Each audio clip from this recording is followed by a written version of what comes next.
So with week 1 coming to a close, the Chiefs still appear to be the most dangerous team in the NFL, for sure in the AFC, even though yes, it's still early on in the season. And based on the way their next opponent looked in their previous game, the Chiefs definitely look good to win their week 2 game. So I've got to talk about that, Kadarius Toney signing with a new team, a potential Hollywood Brown return, and more. But first, how about those?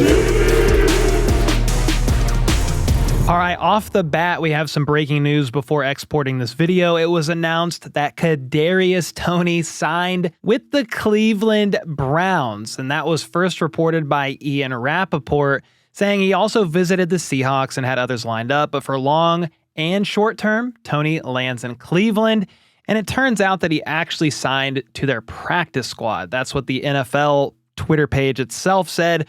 Brown signed wide receiver Kadarius Toney to practice squad. So for now, that's his next chapter. Maybe he'll catch on with the Browns and get elevated. Although they need a quarterback to throw accurate passes to their receivers. The receivers that they have don't even get opportunities to catch the ball. So we'll see. Best of luck with Kadarius Toney, though, in his next chapter. All right, so week 1 of the NFL season did not disappoint, and it also didn't really frighten me either as a Chiefs fan. The Chiefs, of course, kicked it off with Andy Reid now having a 10-2 week 1 record with the Chiefs since 2013. Mahomes became the all-time passing leader in franchise history on that 3rd and 12 converted to Travis Kelce on a scramble drill, surpassing the late Len Dawson. Wide receiver Xavier Worthy is the second rookie in franchise history to break a multi-touchdown game, with the first being Kareem Hunt back in 2017. Rashee Rice recorded his 4th 100-yard game, and boy did he look good out there, to say the least. 78 of his 103 yards, by the way, came after the catch, which is actually second in the entire NFL among all pass catchers. Tyreek Hill, of course, is first with 84, then Rice with 73, as well as tight end Isaiah Likely nipping at his heels with 71. In 2023, both Hill and Rice tied the league in yards after catch with 653, which was tied for third after Amon-Ra St. Brown and CeeDee Lamb. Rice will play an important role against the Bengals in their Week 2 matchup, no doubt. They're going against a pretty tough secondary, a great defensive coordinator, and it's going to be a battle. But before I get to the Bengals game and their loss to the Patriots,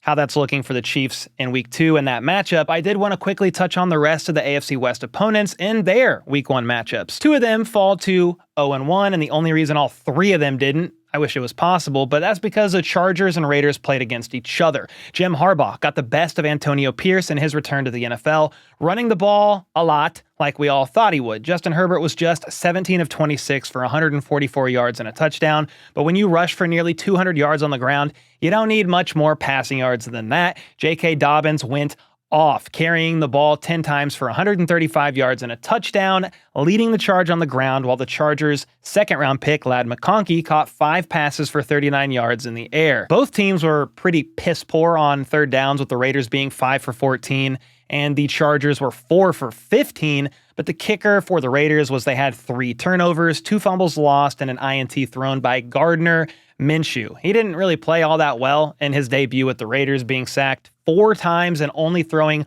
1 touchdown to running back Alexander Mattison, their only touchdown of the day. In spite of that, the Raiders had an opportunity to maybe win the game when they were down by just 6 points, but opted to punt the ball from the Chargers' 43-yard line on 4th and 1 with 7 minutes to go in the game.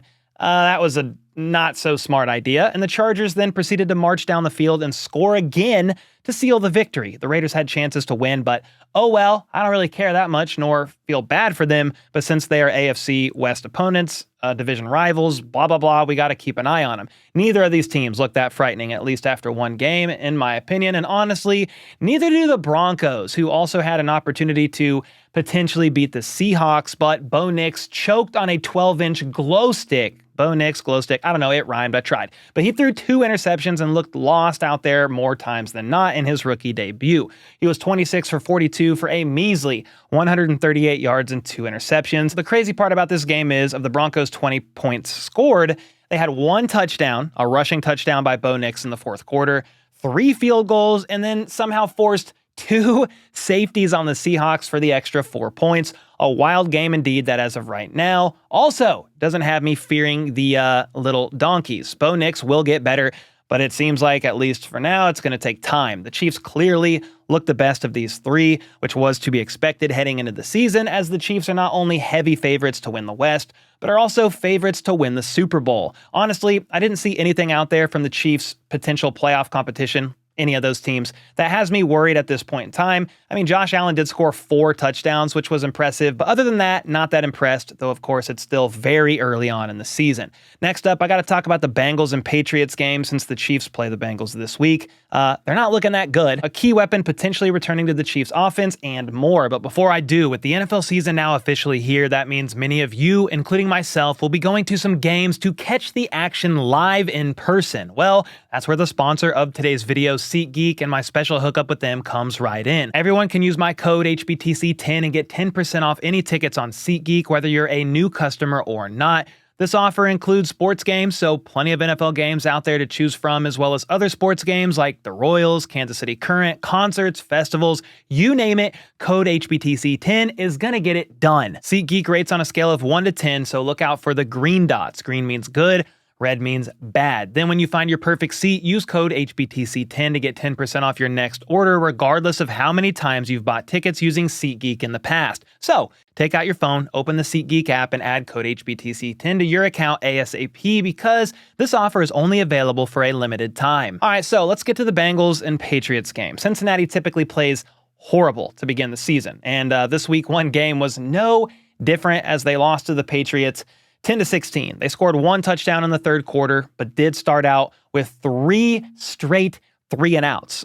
Then when they were about to score, tight end Tanner Hudson fumbled the ball due to a nice strip by Kyle Duggar, the Patriots safety, as Tanner was about to score, and another turnover would ensue for Cincy a bit later. All in all, they were just 4 for 11 on third downs. Burrow was sacked 3 times and was without Tee Higgins in this game. On top of that, Jamar Chase just recently returned to practice after holding in all offseason hoping for a new contract that didn't happen. So he wasn't a full go out there either, even though he led the team in receiving yards. All in all, the Bengals looked anemic on offense with a healthy Burrow out there, and that's why the Chiefs are currently favored by 6 points over the Bengals, with the over-under set at 47. I have confidence the Chiefs win this game, even more so after week 1. Joe Burrow is 0-4 in week 2 games. Meanwhile, Mahomes is 5-1 for starters, and even though I'll preview the matchup more in depth later this week, another reason my confidence is up even more after seeing their week 1 performance is because it looks like wide receiver Tee Higgins,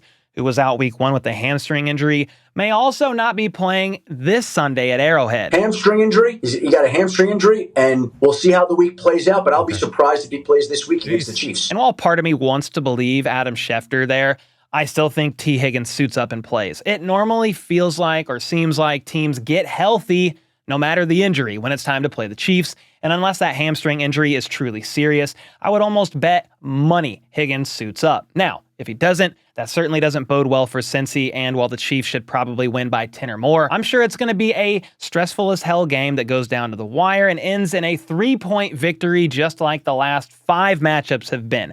That's right, every matchup between the Chiefs and the Bengals since 2022 have been 3-point games. The Bengals do lead the series 3-2 in those 5 games, and to be fair, Jake Browning quarterbacked last year's matchup with Burrow injured. Now, the Chiefs may get a key piece of their offense back for this Week 2 matchup, which would no doubt make them even more dangerous, and I'd then put even more money down on them winning this game. But before I talk about that and more from Andy's presser, I do want to go over just a little bit of contract details from tight end Noah Gray that surfaced over the weekend. He's a guy who reached a 3-year, $18 million extension that includes $10 million in guarantees with the team just hours before kickoff of the season opener against the Ravens. And like most contracts, the years and totals don't mean all that much until you see the details get revealed. And so, essentially, this is a 2-year, $10.1 million contract with an out after the 2025 season. KC could move on from him with just $3 million in dead money after that. And while I have no idea if they will or not, if Noah keeps playing like he has been, I see no real reason in moving on from him for the price he's getting paid. All the guy does is make plays, even though he gets limited opportunities in these games behind Travis Kelce and the other pass catchers. However, in this game, Week 1 game against the Ravens, he caught all 3 passes thrown his way last week for 37 yards. And when you combine that with him being willing to do the dirty work, run blocking, pass blocking, playing special teams, he has the ability to be used as an H-back, that's a fullback tight end kind of hybrid. Then he was the emergency long snapper even during the Chiefs preseason game. This move is a no-brainer for KC when you factor all that in. From here, Andy Reid spoke to the media today saying that it was good to get the 6 or so players that either had no training camp practices under their belt or very little training camp practices. It was good to get those guys some real game reps against the Bengals. Most of them were from the defensive side of the ball. I mean, this is off the top of my head. You had Nick Bolton, you got Justin Reid, you got some cornerbacks, you got Chris Jones, who didn't practice half of training camp. But on the offensive side of the ball, you do have left guard Joe Toney. There's positive takeaways from all 3 phases of the team in week 1 with room for growth and improvement. Big Red thought Kingsley Suamataia held his own in week 1, though he certainly can learn from these real game reps. And it's worth noting that the Chiefs gave Kingsley very little chip help as well, with Price Carter of Arrowhead Addicts saying he only received chip help, I think, 2 times out of the 28 pass attempts that he had, being left on an island almost all the time. And this is a good start for the rookie second-round pick, to say the least, though he will be tested mightily going up against the Bengals' best pass rusher in Trey Hendrickson. I don't know that he's a top 5 pass rusher, but he is up there and had a league high 5 quick pressures. So that's a pressure in 3 seconds or less in week 1. That is pretty crazy. Worthy is another rookie who did a nice job week 1 as well. He scored 2 touchdowns, once on an end around and once on a broken coverage play down the right sideline for 30 plus yards. He also caught a pass in the middle of the field on a crosser, which has him affecting kind of all over the field. You got behind the line of scrimmage, shallow/intermediate on that crosser, as well as deep down the field. That's something I really do love to see and can't wait to see how he improves from week 1 to week 2. Again, the Bengals have a really good secondary, so it's going to be a tough task. The best news here, aside from the W after the Ravens game, is the team came out relatively healthy with no real injuries to report. At least that's what Andy Reid said today. The only player to keep eyes on is wide receiver Hollywood Brown. Andy said, quote, "We'll see how Hollywood works out with all the testing he's going to have this week, and we'll see where he's at." Then when asked for a bit more clarity on a timeline to return, like compared to Tyreek Hill, for example, Andy said everyone's different, but it's the same type of injury as Tyreek. He's getting close and feeling better. They've been doing tests periodically to make sure things are progressing the way it should be, and Andy said it looks like it's heading in the right direction. Well, Hollywood Brown suffered that sternoclavicular dislocation back on August 10th, in the first play of the first preseason game, and Week 2's matchup against Cincy is on September 15th. So the time frame between those 2 games is 32 days. Well, Tyreek Hill returned in 34 days, so this puts Hollywood on pace to play this week's game against the Bengals if it's a very similar timeline to return as Tyreek Hill.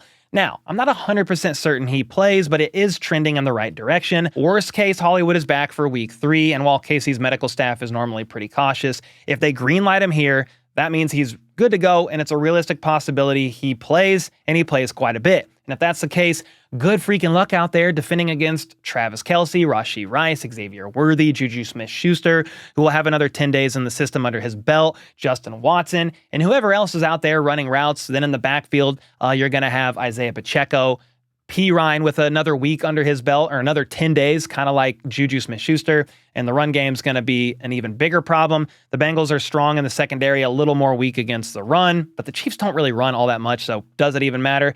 The Bengals, though, have done a great job either way, keeping the Chiefs at bay with defensive coordinator Lou Anarumo kind of heading things up over there, so it's certainly going to be the chess match to watch Andy Reid and his offense against Lou Anarumo and his defense. Andy Reid shared that Lou has so many different looks and adjustments that he's going to make throughout the game that they're just going to have to keep firing, keep swinging. They have 2 solid safeties in Geno Stone and Von Hill, plus defensive back Cam Taylor-Britt is no slouch, and the Bengals' first-round pick from 2022 is entering his 3rd season, Dax Hill, and he boasted the best coverage grade on the team in their loss to the Patriots, for what it's worth. And with that being said, let me know your thoughts on how this game is shaping up so far. It's very early, but I'll be back with an updated injury report, a preview of this Week 2 game, and more soon. So until next time, let's go. Let's freaking go. How about those?